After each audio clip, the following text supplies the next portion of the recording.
నా మొహం అయితే నిద్రమబ్బు ఉంది. ఇంకా నిద్రమబ్బులో ఒకట చూడండి, మనం కొరియర్స్ వస్తే అయితే ఖచ్చితంగా తీస్తుంటాం కదా. ఇంట్లో అయితే కత్తెర ఒకటి దొరకలేదు. ఇంకా కత్తెర దొరకకుంటే ఇంకా చాకుతో అయితే ఇలా కట్ చేస్తున్నాను. అయితే ఇలా ఓపెన్ చేశాను. ఇన్స్టాగ్రామ్లో తీసుకున్నాను 299కి. ప్యాకింగ్ అయితే చాలా బాగుంది. ఇయర్ రింగ్స్ చూడండి, ఫినిషింగ్ టచింగ్ అయితే చాలా అంటే చాలా బాగుంది.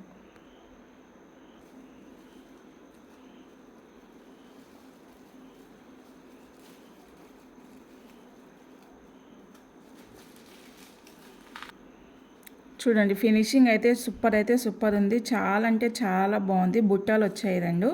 ఇంకా చైన్ అయితే ఇలా వచ్చింది చూడండి. అంటే మరి గోల్డ్ షేప్లో కాకుండా ఫినిషింగ్ చూడండి ఎంత బాగుంది. చైన్ అయితే ఎలా ఉందో ప్లీజ్ లైక్ చేయండి, సబ్స్క్రైబ్ చేయండి, కామెంట్ చేయండి.